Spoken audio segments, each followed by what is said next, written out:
Hey, this is your girl, Coach Mia, and I'm inviting you to check out KUO Magazine's January, February, March 2022 issue.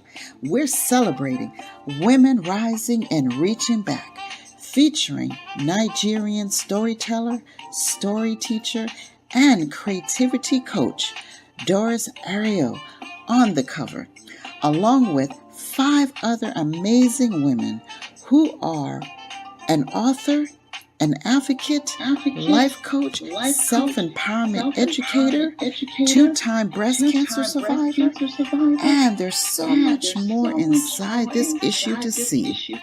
Please visit us online at kuomagazine.com. Also, like and subscribe on YouTube at Official KUO Magazine. Thank you, and see you soon.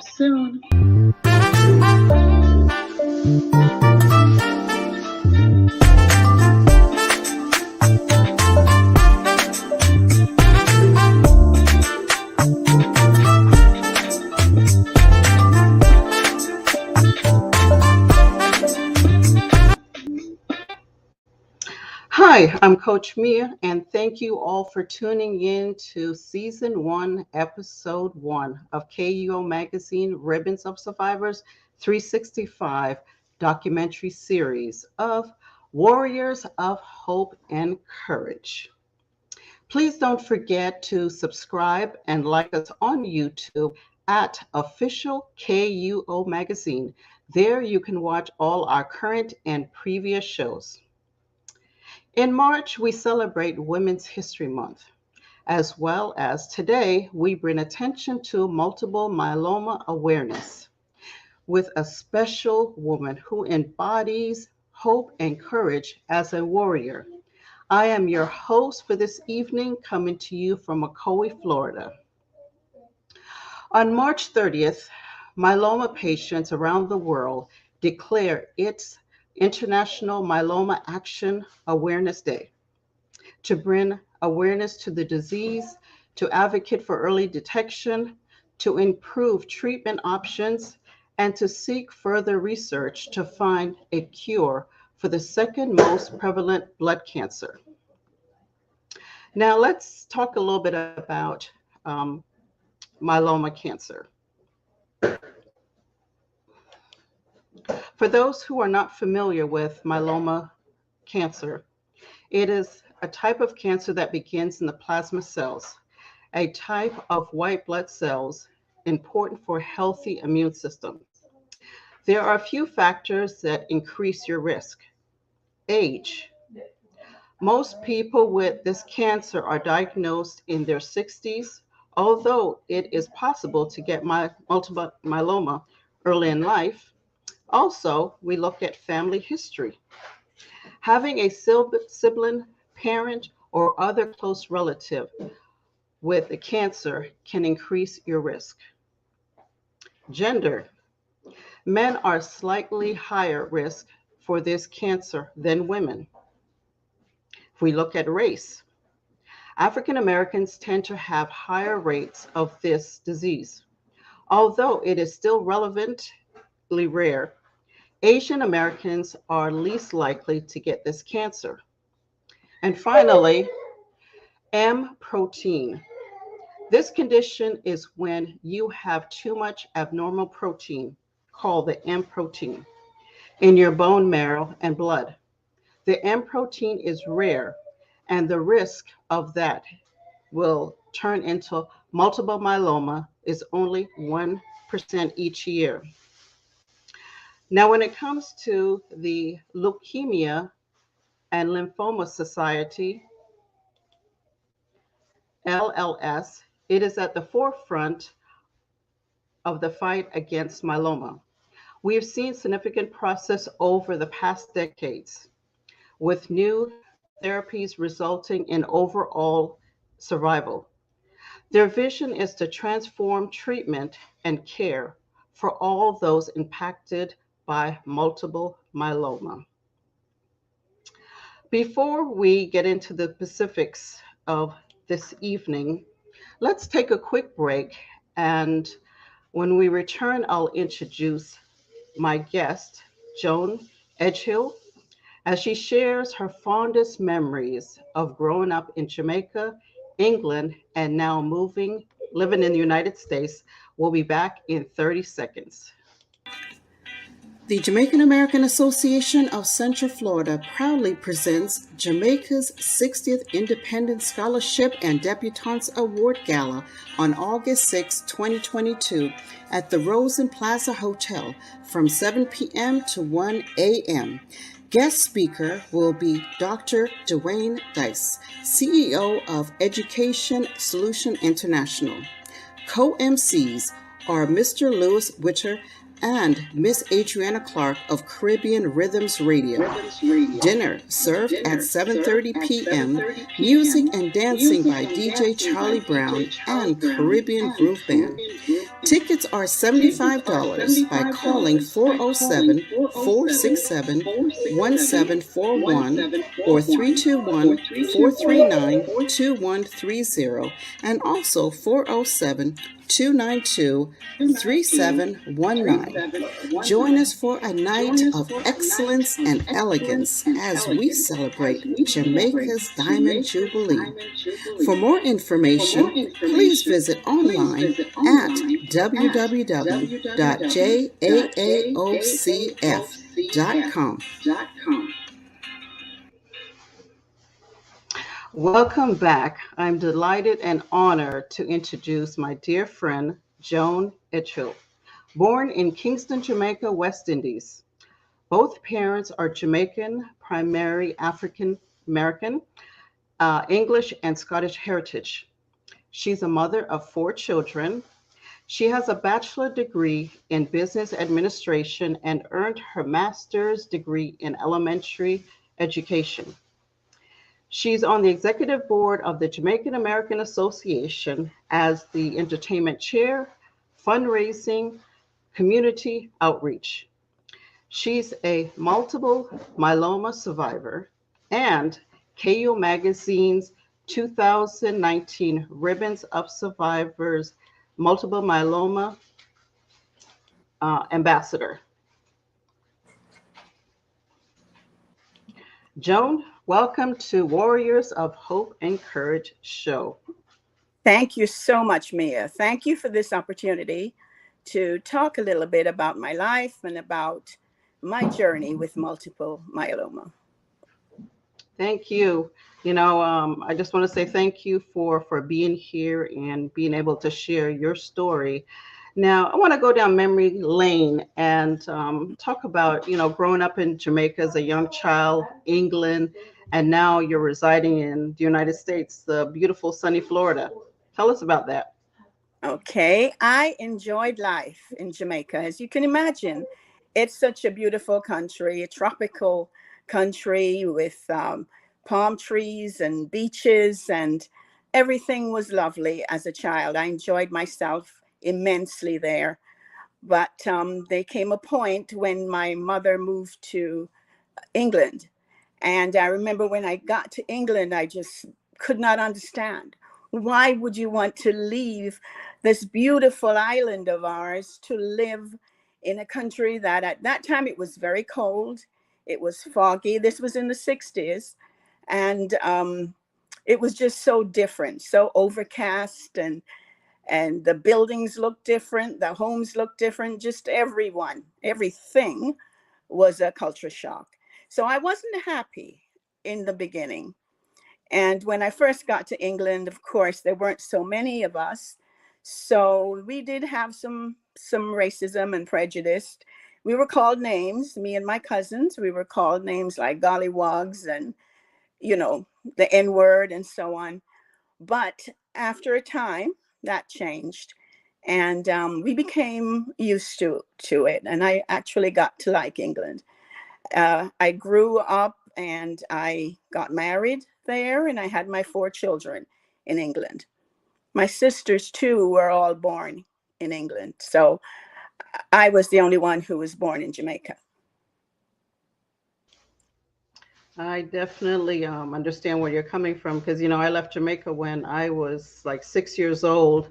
And from there, I moved to Canada, then to Pennsylvania, now to Florida. So between those, it definitely was a cultural shock. Mm-hmm. I was just on Lady D's show, the Young People's Forum, and I was sharing how I was bullied, culturally discriminated for kids that just didn't understand this, Jamaican, girl that had this Jamaican Canadian accent all mixed in. It's just like I felt like an alien.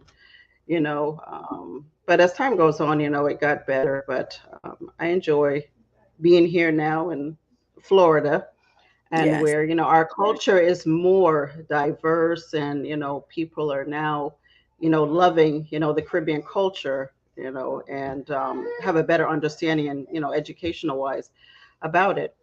Now, March, we're celebrating Women's History Month. What does it mean in terms to you, with your Jamaican culture? Well, I believe that women are important everywhere, all over the world. So many amazing women, from Harriet Tubman to Oprah Winfrey. So many of us, we've achieved so much. And but from a Jamaican culture, we have our own hero, Jamaican female hero. She was a freedom fighter. Her name was Nanny of the Maroons. So she's very important to us too. But to be more personal, important women in my life were my grandmother and my mother. And there are other women, my daughter and others, who have shown such strength and fortitude and have been through so much, and yet they make it through. They're strong. And we say of the Jamaican people, there's a saying that says, we're little, but we're Talawa. And they're referring to us being a small island, but we're so strong and so tough. And I think that also is the same for our women. We may be little, but we're strong. There's power in women. And yes, so I think that this is a perfect time for us to be talking about women because it's Women's History Month. So, yes, absolutely. There have been some wonderful women in my life. You're one of them. You too have been through so much and have withstood the test of time, right? You've been through a lot. So have I. My daughter also, she had cancer and she made it through by the grace of God. So, yes, women are strong, stronger than we really realize sometimes. Yes, definitely, and I love celebrating, all my, women of culture, and having the opportunity to meet, different women from different, Hmm. the diaspora to, international, and to kind of step into their shoes and know, their culture, their upbringing. It really allows you to appreciate, where you're from, and be proud of that. And Hmm. as women, we're stronger than we actually think we are. Hmm. So again, to all the queens out there, happy Women History Month, and continue to keep doing what you're doing and inspired many around the world. Now, I like to ask this question in my interview, and I get all kind of different answers from it.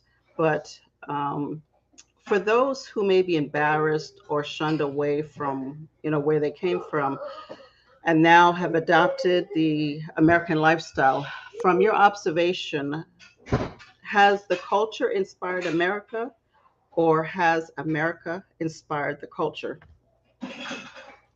Well, to answer the first part of that, to shy away from their culture, their own background, I could never possibly do that. I'm a very, very proud Jamaican. And I think most Jamaicans are. And some people might say, well, what is there to be proud of? Well, there's so much that we have to be proud of. There are issues in Jamaica that needs to be attended to. But for the most part, we are an incredible people. We grew up being proud of who we are. And going back to England, when I first got to England, I was fearless because of growing up in Jamaica, because of being comfortable in my own skin, because of having the freedom of a Jamaican. I felt empowered when I got to England. And when I came here to America too, I knew that there was nothing I couldn't do but for the grace of God. There's nothing I couldn't do if I put my mind to it, you know? So I'm very proud of that sense of most Jamaicans have, that they can do anything. And we prove it time and time again. You know, you have Jamaicans everywhere in the world, right? You have them in Timbuktu. I heard there were Jamaicans. So we're everywhere, and our culture is everywhere. So absolutely, the Jamaican culture is spread worldwide. Everyone in the world knows about Jamaica. If it's not our music, it's our food. If it's not our food, it's our athletes. We have Jamaican scientists who have cured cancer. I mean, we believe, something in us makes us believe we can do it all. There's Jamaicans who are playing ice hockey. Now, this is a tropical country, remember, and you've got us playing ice hockey. I don't even know where they practice, but you have the bobsled, for example. You know, Jamaicans actually felt that they could do that. You know, it's something in us that gives us this feeling that we can do just about anything. So, no, I am proud, very proud. As far as the culture, the US culture, yes, that also, you know, we take some of that too. You cannot live in a country and not, take on some of the culture of that country. So absolutely, I've become Americanized in some ways. When I lived in London, I became, like very British in some ways too. So you do. So it's a give and take. But I love the Jamaican culture.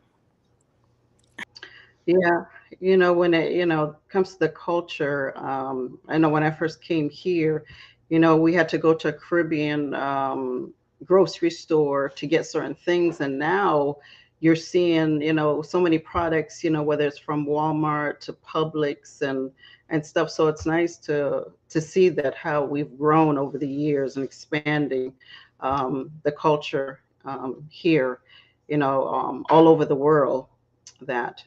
Now, I want to go to our next section of the conversation, which is a more serious conversation, talking about, for the viewers that have just tuned in, we're talking, have gotten to know you a little bit about your culture, your upbringing, and what woman history means to you, and how the culture has inspired all of us, and America also inspired by the culture as well.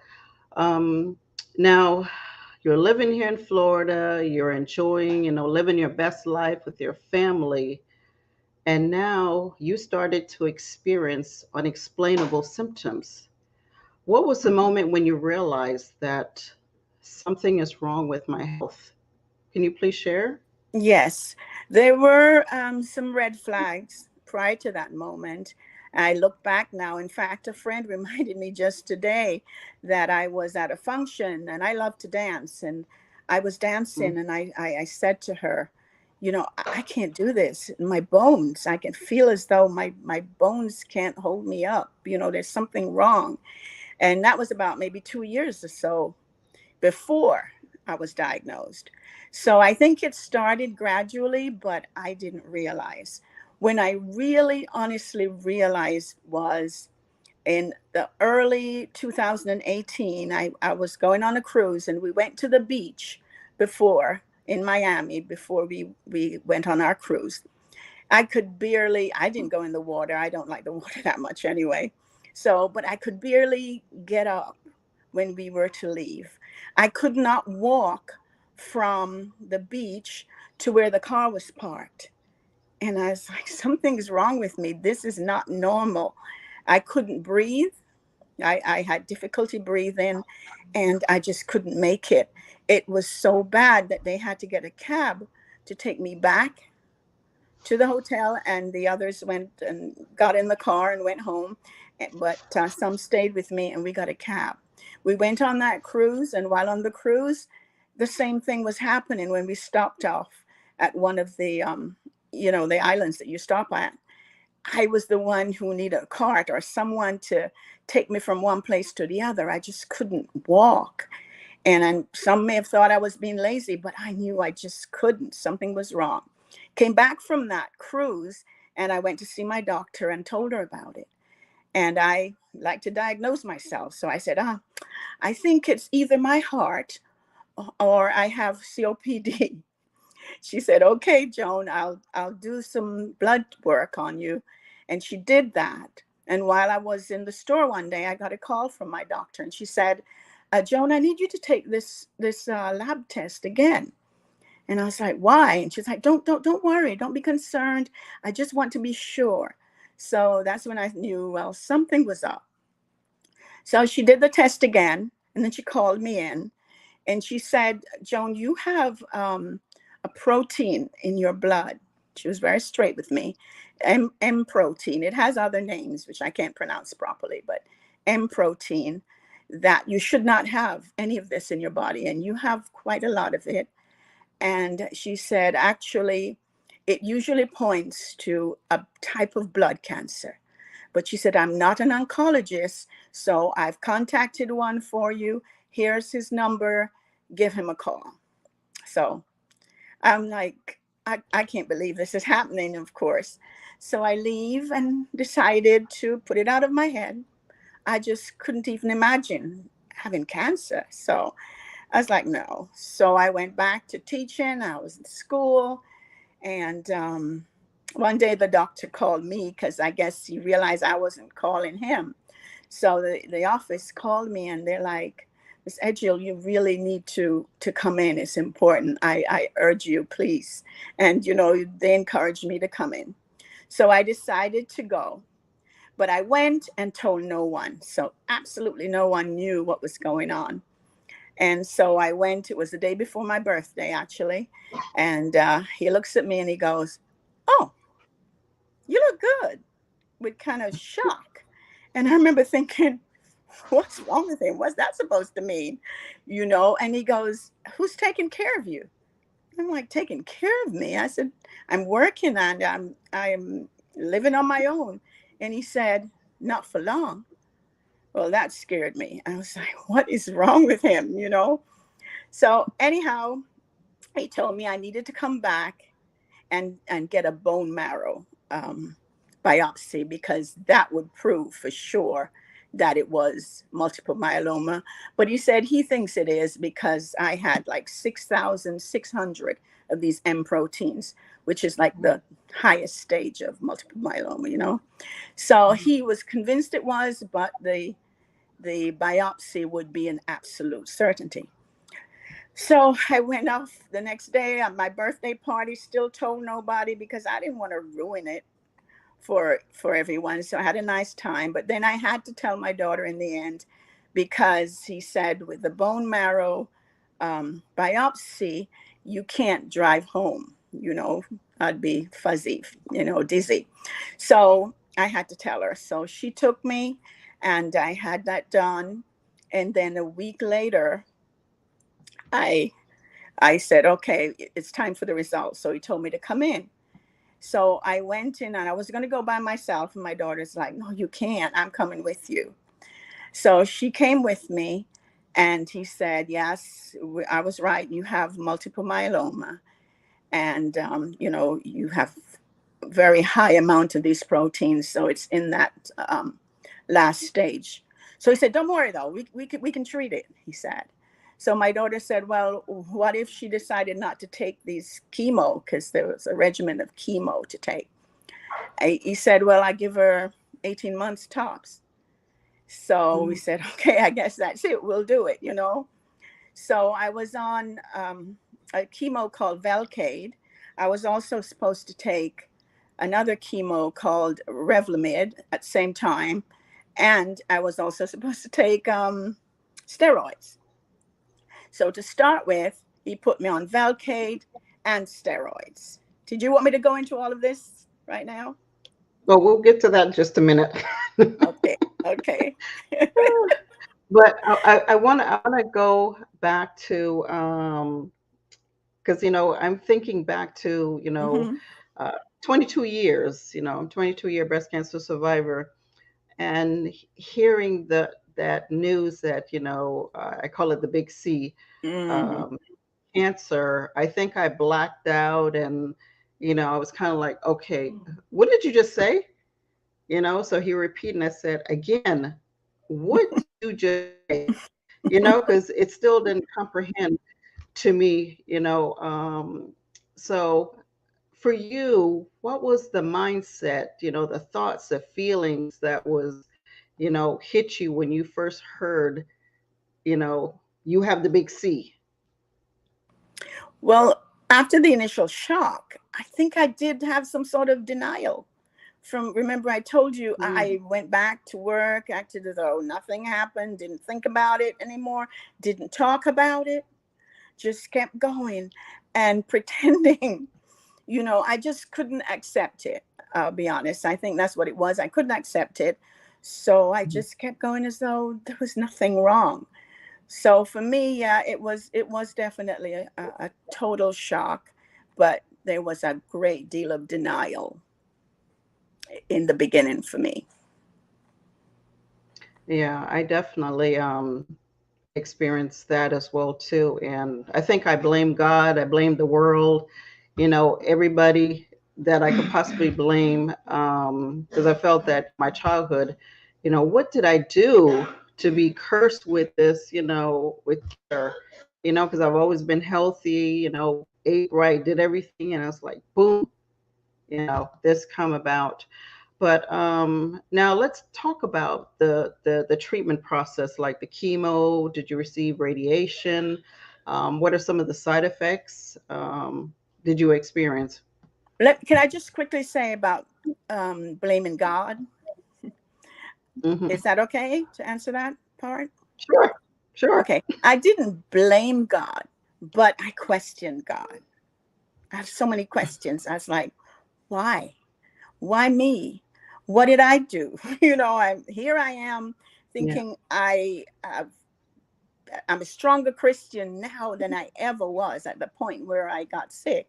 And I'm thinking, why would this happen to me now, Lord? Why? What are you trying to say to me? Why? What did I do? So those were a lot of questions I asked.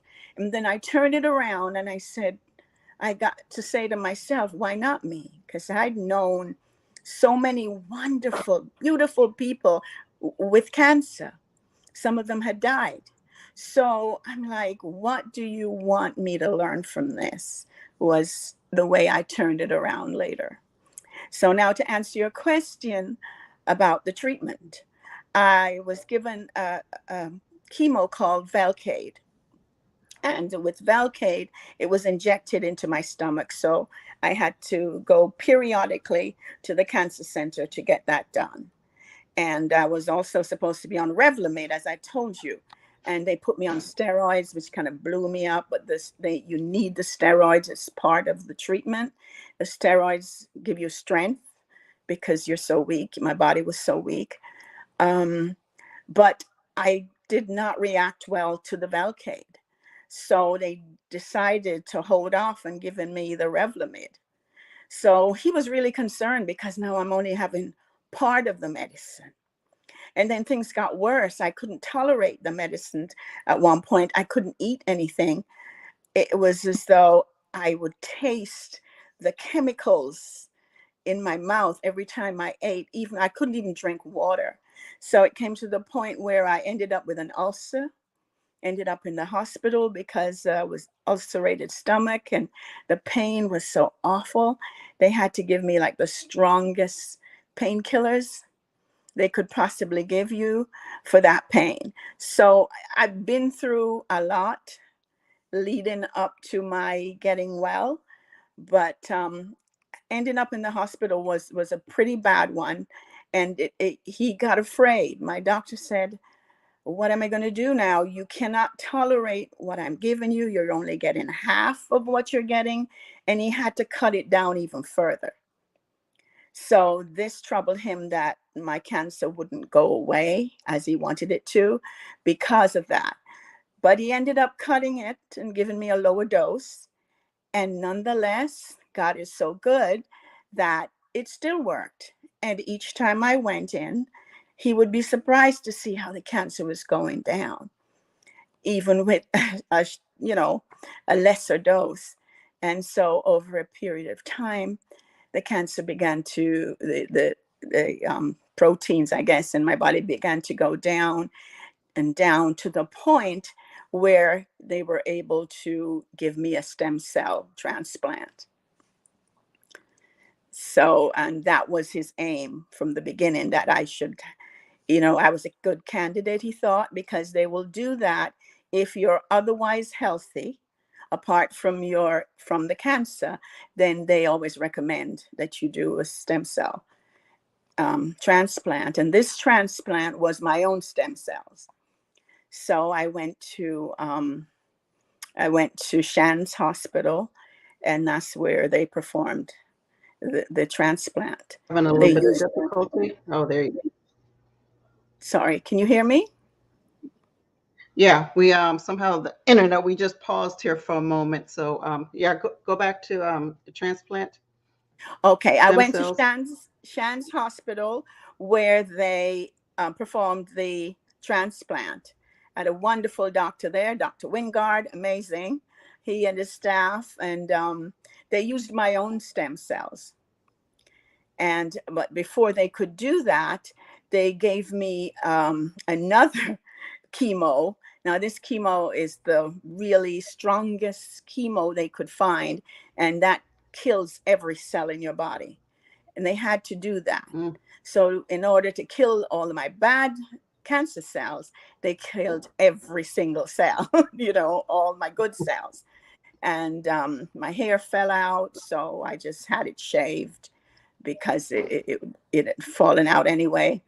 And I had no strength.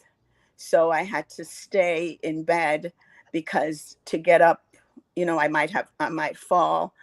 But I had strength in God. I had belief in God, and he kept me during that time. So I got through that period and came out on when was it? I think it was July 5th that they actually did the stem cell transplant, and they call it like a new birth. So they told me that was my second birthday, July 5th, 2019. Yes, was when I had it. And it puts the cancer in remission. Come on.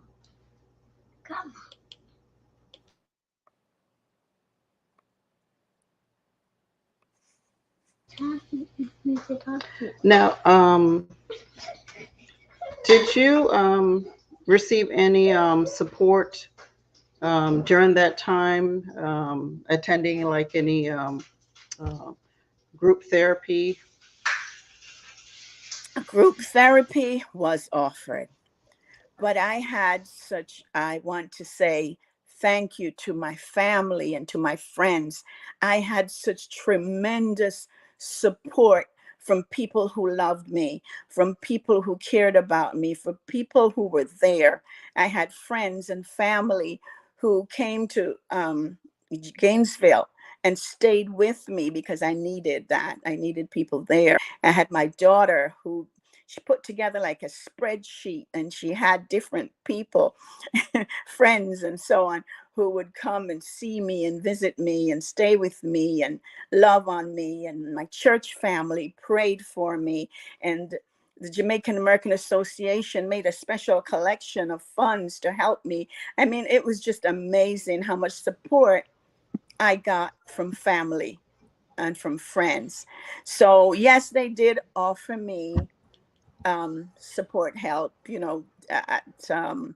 at the cancer center. And I think I went to maybe one or two, and it was fine, but I felt I didn't need it. I put my faith in God. That was my strongest support system. and prayer, gospel music, um, reading the word, trusting the word, and pulling on the promises of God, and so on, was what lifted me and kept me out of despair when I was feeling like there was no hope. And you're feeling at your worst. God was who I went to. That was my strength. And in fact, my faith in God became more strong, more powerful during the worst time of my life.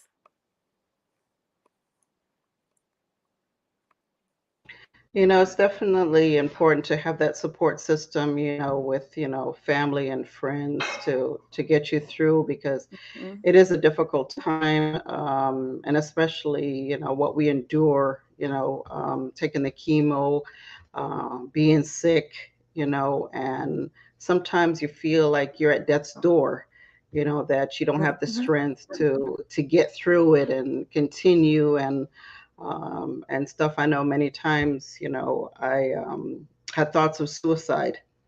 I'd cry in the bathroom because I think, the bathroom was Mhm. the toilet was like my best friend. I hugged it so much from being sick, that I end up having my pillow and blanket. I just, what, instead of going back lay down, had to turn around a couple of seconds later, run to the bathroom. So I said, you know what, I'm just going to lay here and just sleep or whatever, and stuff. So yeah, support system is so important.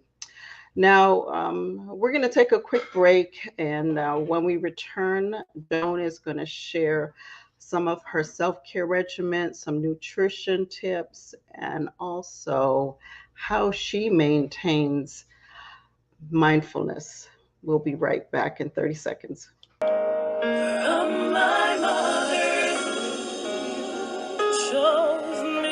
This is Stacy Elevated Wilson, and you're listening to Star Straight Talk with Amazing Reality. Join in every Thursday at 8 p.m. on WOKB 1680 AM and 100.7 FM in Kissimmee, and listen to Miss Jackson. She is for real with Michaela and Julian.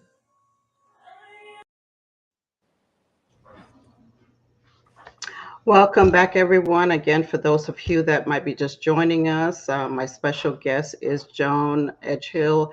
She's a survivor of multiple myeloma. Now, let's talk about where you are on your journey of survivorship, and have you experienced any setbacks? My only setback, I think, is probably energy.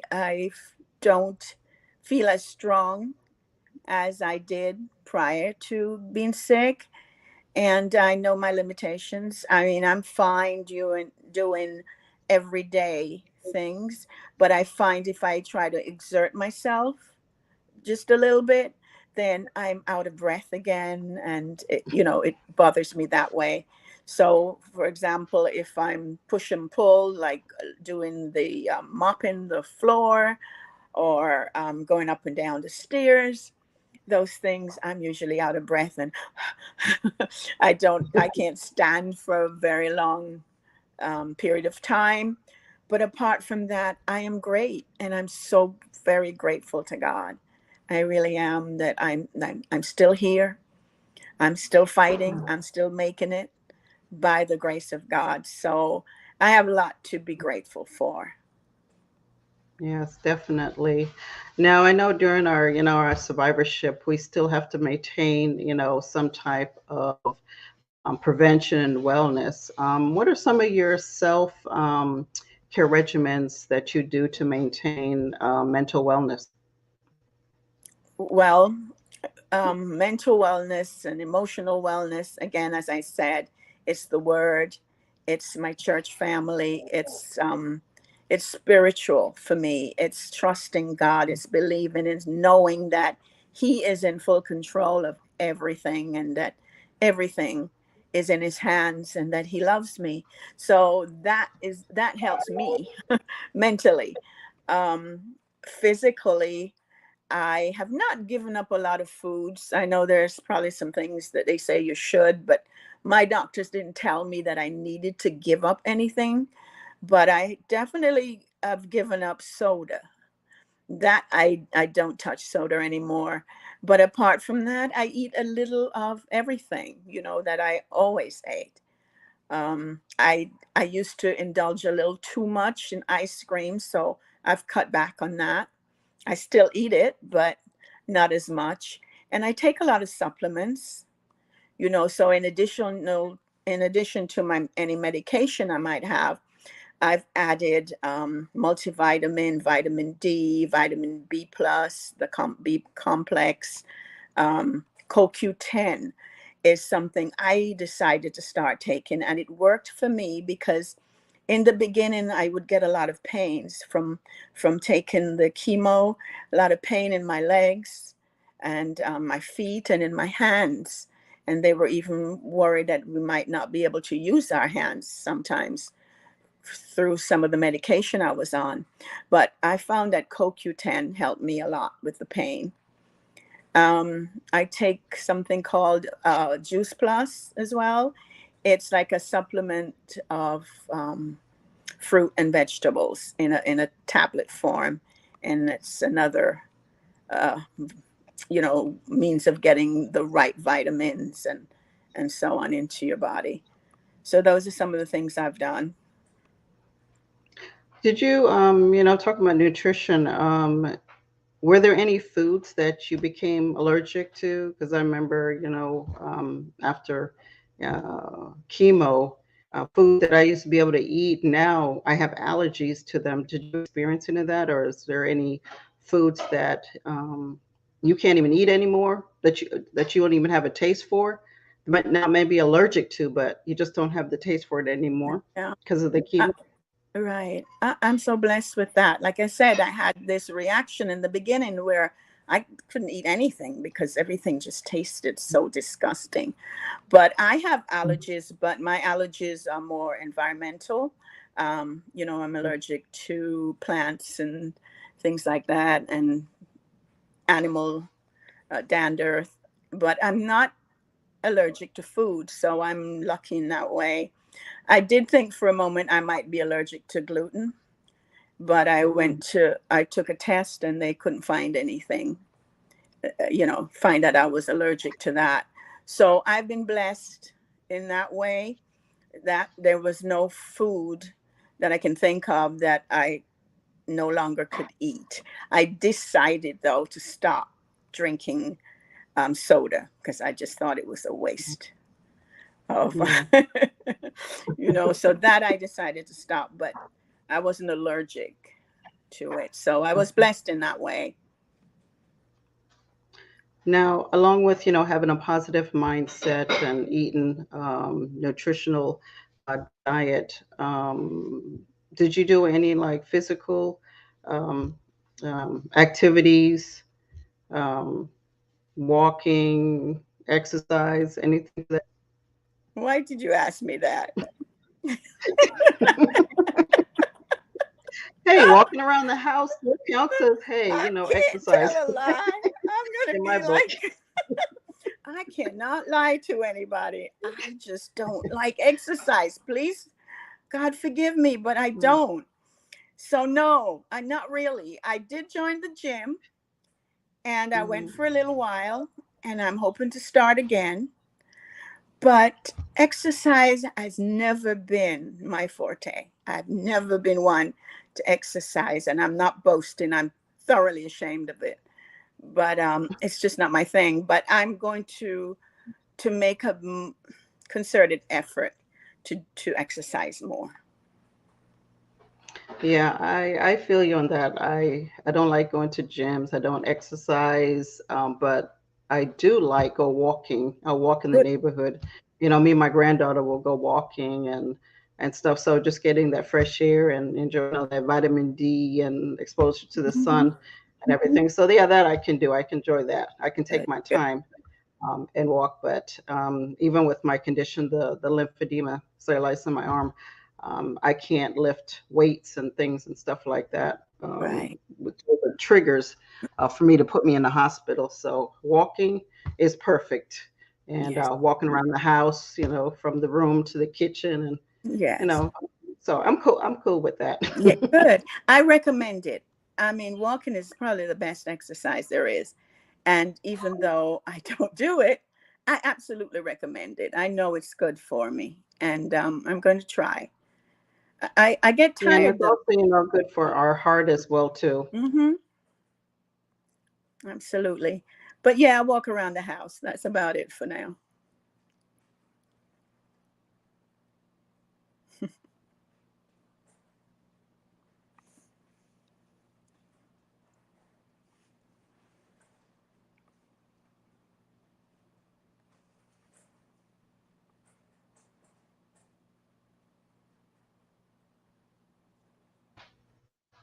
Hello? I think my thing was on mute.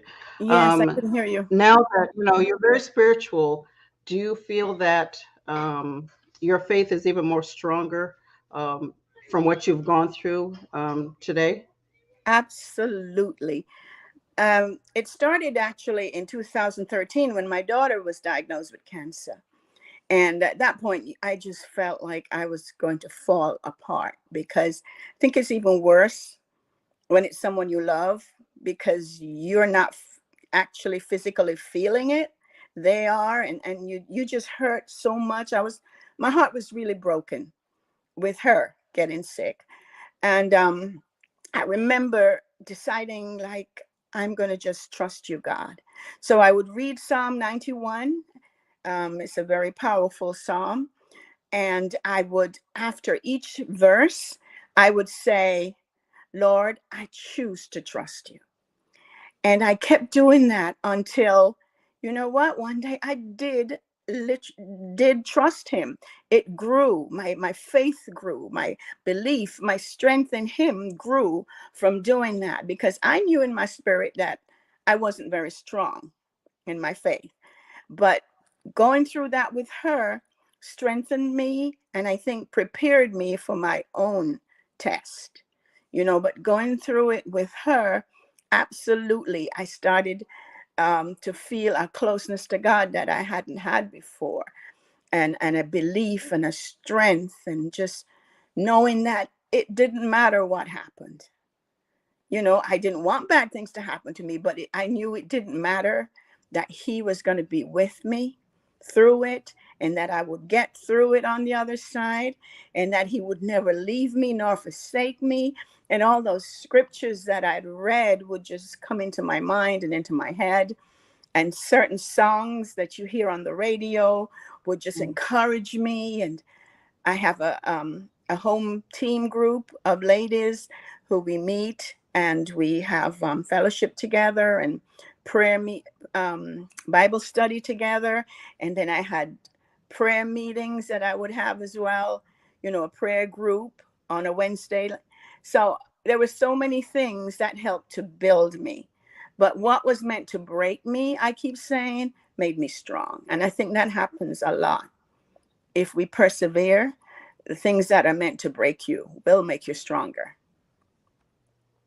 I think back to when my sister was diagnosed with cancer, lymphoma. Um, you know, Hmm. may she rest in peace. And then, 6 months later, I was diagnosed with breast cancer.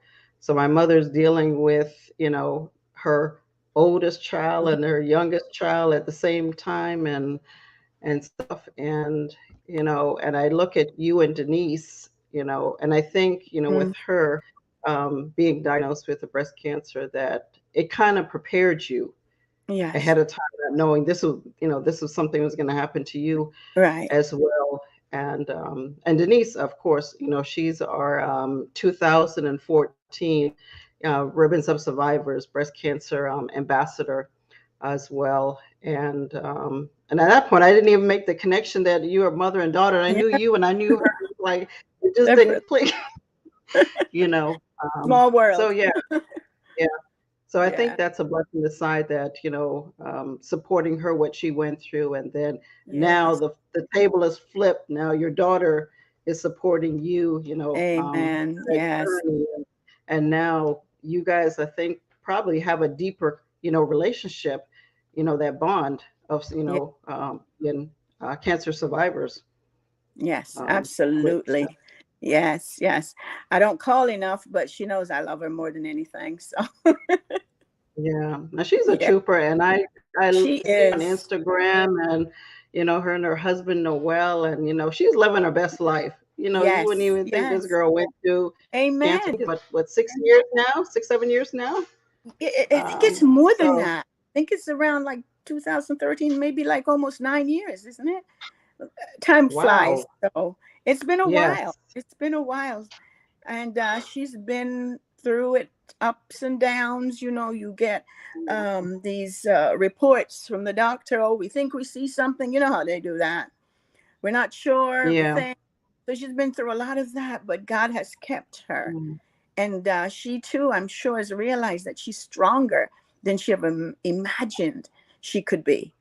And I think she's strong for herself and for her children, for her daughters and I mean, for her husband. yeah. She has an So amazing family that yes, supports her, and you as amen, well too. amen. Now, But I know the power of prayer. now, I'll tell you, when just real quick, when she first got it, I got together a group of ladies from my home team and friends, Christian ladies, and we went to her house and we laid hands on her and prayed over her, anointed her head with oil. We weren't playing. I wasn't playing, and we covered her and we prayed over her. And I know and believe and trust that God healed her. Thank you, Lord. So yeah. sorry, go on. And I remember, speaking to her the night before she was having surgery, and she's like, I'm not sure what it's going to happen, and what, and I say, look here, I'm not going to sugarcoat nothing. I said, if you have never experienced pain, I said, you will. Mhm. I'm not going to lie to you. And, after a couple of days, she called me and she's like, Mia, thank you, because her mindset was prepared to deal with that pain. Like, Yeah. when you're not aware of that, because I went through that. I'm just like, why didn't anybody tell But me tell I'm going to be me, going right? through this? So she was able to cope with it a lot better, and what she's Mm-hmm. going to experience, and losing her hair and taste buds and everything. It's like, okay, Mm-hmm. I got it. I can cope now. Yes. Um, so let's talk about something more pleasant. Now, we've gotten over the survivorship. We live in our best life again now, and you know, um, let's talk about the Jamaican American Association. You were on the executive board as a member. Tell us a little bit about the history of the organization. Well, this organization is more than 30 years old. And I think uh, the founder, her name is Mrs. Marjorie Brown. She and some other members got together and started this association. So, as I said, it's more than 30 years old. They're a 501, was it 501c? Yes. 503c? I'm saying this incorrect, but they are Yeah, nonprofit. 501c3. Yeah, we're a Mm-hmm. nonprofit, and we basically give back. So we try to support and build stronger communities, both here in the United States, in the Orlando area, and also in Jamaica. We also um, we also have functions, and there's one coming up, and those help to fund our scholarships because we want to give back. We want to give back to those who may need support. And we believe in education. Education is key. Uh, I neglected to say that our president at this time currently is Dr. Barbara Dawkins, and she's doing an excellent job as president. And our vice president is Dr. Mulva Pearson. And these are amazing ladies. You see, so far I've named 3 ladies, just tells you how wonderful ladies are. We do have some wonderful gentlemen too in our association who have been past presidents.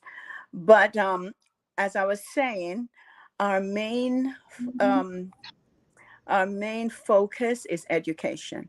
We give scholarships because we believe that education is key. It's key to survival. It's not the only thing in the world, but it's a very important thing. And I think when a people are educated, there is success that comes from that. And so that's why we give so much scholarships and so on. This year, though, we're having an amazing event because not only are we celebrating Jamaica's 60th independence, because it's been 60 years since we got our independence. Isn't that amazing? Time's surely flying. Freedom. Yes, and there's so much has happened within those 30 years. So, but we're proud of that. So we're celebrating that. We're also giving away our scholarships. So we're asking if you are between the ages of 16, I believe it is, 18 and 24, you can apply for a scholarship. You need to write an essay, and there's a number of other things you need to do. So you go on our website and you'll learn more about that. So we're doing that, but we're also this year, which we haven't done in many years, we're having something called a Debutant Ball. So in addition to all that fun and excitement, we've added a Debutant Ball because we wanted it to be special. This year is the Diamond Jubilee, and there's nothing like a diamond, right? It's sparkly, it's beautiful, it's resilient, it's strong, it's tough. So it's all those things that I think represent the Jamaican American Association and represent the Jamaican people as a whole. So come on out because we will be having a wonderful time. Our speaker there will be Dr. Dwayne Dice. Oh, there he is. Yes, Dr. Dwayne Dice. He spoke before on a virtual event that we had, and we were so very impressed. And a lot of people were asking us, make sure you ask him. So we did so, and we're so glad that he accepted. And then we have our Emcees. There they are, Mr. Lewis Witter of Caribbean Rhythms Radio, and Miss Adriana Clark, also of Caribbean Rhythms Radio. They're both hosts on that show, and we're looking forward to having both of them at the event. We're going to have some good music. We have our Charlie Brown. Everybody knows Charlie Brown, DJ Charlie Brown. He's amazing. And we also have the wonderful Caribbean Groove Band. So we're having 2 different types of music. We have a band plus a DJ. It's going to be an awesome affair this year. So don't miss it. Now, for someone who wants to become a member, volunteer, is there any special qualifications that's needed, and how could they apply? Okay, again, our website is jaaocf.com. When you go on this website, you will find membership documents there that you can fill out. You can also, I believe, pay your membership fee right there on the website. So yes, to be a member, you need to be of Jamaican heritage or a spouse of a Jamaican. You can also be a non-Jamaican, but you would be an associate member. To be a full member, you need to be of Jamaican heritage or be married to someone who's Jamaican. Awesome. Again, Joan, thank you so much. And I have to say a special thank you to the Jamaican American Association. I mean, they have been supporting me, since when I first launched my magazine back from 2010. And I was kind of like an honorary member thing, but now it's like official. I finally joined. Yes, thank you. Member, Thank you. and on the outreach committee. So I'm looking forward to doing things again in the community with the Jamaican Association, and just getting the awareness out there and what we're doing, because we're doing amazing things here in Central Florida and also back home as well too. So again, folks, don't forget to visit online at, www.jaacf.com for more information, upcoming events, and also visit them on Facebook, their social media at Jamaican American Associate of Central Florida, and also on Instagram at JAACFL as well. Joan, is there any final words that you'd like to share that we didn't cover? Well, I'd just like to say to anyone out there who may have, think they might have multiple myeloma, or they have in some of the symptoms that I mentioned, make sure that you see your doctor. There is treatment out there. There's hope. I absolutely believe in science and I believe in medicine. I love and trust the Lord, and I know that He's my healer. He's Jehovah Rapha, so I know that. So those things combined, you're really in a powerful place to win this battle against any kind of illness, any kind of cancer or any illness out there. Pay attention to the doctors. And I would like to quickly, can I shout out my doctors because I didn't mention them? Sure. Dr. Thermidor, she's my primary doctor. She's in Winter Garden. She's amazing. She calls me practically every week. How are you? Can I do anything for you? Do you need anything? She's that type of doctor. And then my oncologist, Dr. Leo at the Cancer Center in Ocoee, he's also very amazing. And between them both, they take such care over me. And I'm so grateful to God, and I'm grateful to them. So trust your doctors. Find yourself a good doctor and trust them, okay? And believe that God is your healer and that He is above all things, and there's nothing greater than Him, certainly not disease. He created the world, so trust the Lord and He will lift you up, okay? Lift Him up and He will lift you up. So God bless each and every one of you. Thank you. Thank you. Amen to that. And again, Joan, thank you so much for being here today, your busy schedule, and, share a little bit about your culture, sharing, surviving multiple Can you hear me? myeloma. Yes, I can. And, some, your self-care tips and about the Jamaican American Association. And it's just an honor to have you here today. And I wish you all the best in your endeavors and more years of survivorship um, to you. And again, I'm looking forward to the Independence Dance that is coming up on Saturday, August the 6th. That's Jamaica's official Independence Day in Jamaica. So we're going to be celebrating, partying, and all that. So again, don't forget to visit online with that. But let me share a little bit of what's coming up on the next Glow show in April. Join the conversation on Glow 365 TV on Tuesday, April 12th at 7 p.m. Eastern Standard Time. Our featured guest is going to be Marcus Boyd.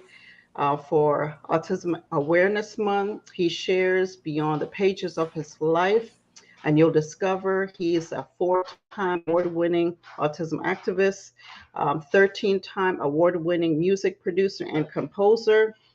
He plays multiple instruments. He's a rapper and the voice of autism. Streaming live on Facebook at Glow 365 TV show and at Women of Kulture, culture spelled with a K, and at Kweliworks, and that's Kweliworks, and also on YouTube at Women of Kulture, culture spelled with a K. I would also like to thank our special guest, Joan Edghill, and also my co-producer, co-writer, as well, and technical director, Kuchiteli Kweli, and as I know him as Cooge, for making us look so fabulous, and you, the viewers. I am Coach Mia, coming to you from Ocoee, Florida. Thank you all for tuning in to KO Magazine, Ribbons of Survivors 365, Warriors of Hope and Courage documentary series. Until next time, stay well, stay safe, and continue to find your glow within the mind, body, and soul. The Jamaican American Association of Central Florida proudly presents Jamaica's 60th Independent Scholarship and Debutantes Award Gala on August 6, 2022 at the Rosen Plaza Hotel from 7 p.m. to 1 a.m. Guest speaker will be Dr. Dwayne Dice, CEO of Education Solution International. Co-Emcees are Mr. Lewis Witter and Miss Adriana Clark of Caribbean Rhythms Radio. Dinner served at 7:30 p.m., music and dancing by DJ Charlie Brown and Caribbean Groove Band. Tickets are $75 by calling 407-467-1741 or 321-439-2130 and also 407-292-3719. Join us for a night of excellence and elegance as we celebrate Jamaica's Diamond Jubilee. For more information, please visit online at www.jaaocf.com.